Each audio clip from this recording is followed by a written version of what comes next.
Bapak, Ibu, Saudara-saudari, adik-adik, para sahabat Yesus di Paroki Santo Yosef Medari dan di Stasi Santo Thomas Sayegan, dan juga para sahabat Yesus dimanapun Anda berada. Kembali kita akan belajar ilmu sejati pada hari Selasa tanggal 23 Februari tahun 2021, hari biasa pekan 1 Prapaskah. Marilah kita mengawali belajar ilmu sejati kita dengan berdoa. Dalam nama Bapa, Putra, dan Roh Kudus. Amin.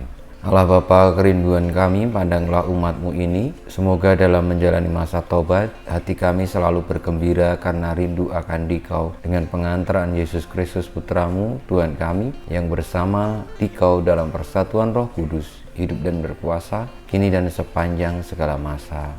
Amin. Para sahabat Yesus yang terkasih, kita akan bersama-sama belajar ilmu sejati dari Injil Yesus Kristus menurut Matius bab 6 ayat 7 sampai dengan 15. Dalam khotbah di bukit, Yesus berkata kepada murid-muridnya, "Dalam doamu janganlah kamu bertele-tele seperti kebiasaan orang yang tidak mengenal Allah.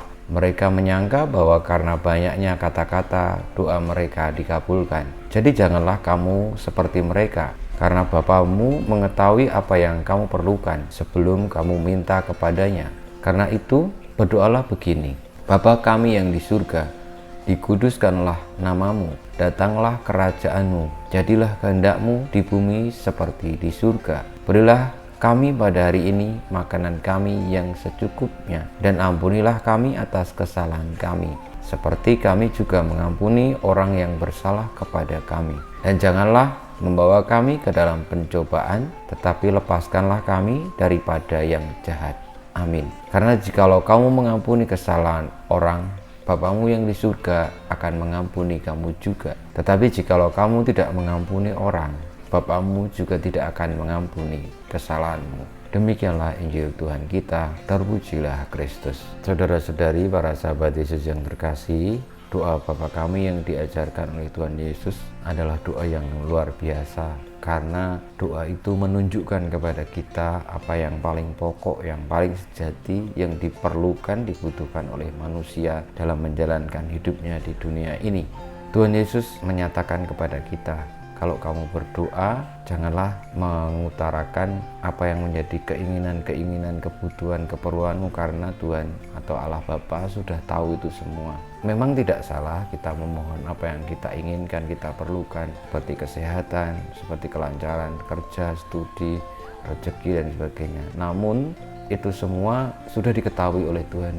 Tanpa kita memohon pun Tuhan sudah akan memberi. Ada yang lebih luar biasa lagi, yakni ketika kita boleh untuk memuji Tuhan, percaya kepadanya, bergantung kepadanya, dan itu terwujud di dalam bagaimana kita mengasihi sesama. Maka doa Bapa kami itu mengarahkan kita kepada dua hal. Yang pertama adalah menuntun kita ke dimensi vertikal, yakni kepada Tuhan. Lalu berikutnya mengajak kita untuk juga memperhatikan dimensi horizontal, yakni relasi kita dengan sesama, dengan manusia, dengan alam semesta ini. Itulah yang paling pokok untuk meraih kebahagiaan, menjalani hidup sesuai dengan kehendak Tuhan yang membawa kepada keselamatan. Kalau kita sungguh-sungguh menghayati doa Bapa kami, maka kita akan dekat dengan Tuhan. Dan artinya ketika kita boleh memuji Tuhan, dekat dengannya, itu juga terwujud di dalam bagaimana kita mencintai sesama, kita mengampuni mereka, kita hidup sederhana seperti yang Tuhan berikan, rezeki secukupnya, tidak lalu rakus ingin semuanya dimiliki sendiri. Saudara-saudariku, marilah kita menghayati doa Bapa kami, karena doa itu menuntun kita pada yang sejati, yakni mencintai Allah dengan sepenuh hati, dan akhirnya dengan demikian kita juga mencintai sesama dengan sepenuh hati, yang membawa kita kepada keselamatan, kebenaran, kehidupan sejati. Kemuliaan kepada Bapa dan Putra dan Roh Kudus, seperti pada permulaan sekarang, selalu, dan panjang segala abad. Amin. Ya Yesus, jadikanlah hati kami seperti hati-Mu. Tuhan bersamamu dan bersama rohmu, kita semua hidup kita, perjuangan kita untuk senantiasa taat setia kepada Allah, memuji Tuhan dengan sepenuh hati, mencintai Dia, dan akhirnya terwujud di dalam kita mengasihi sesama dan juga mengampuni sepenuh hati. Kita senantiasa dibimbing, dilindungi, diberkati oleh Yang Maha Kuasa, Bapa, Putra, dan Roh Kudus. Amin.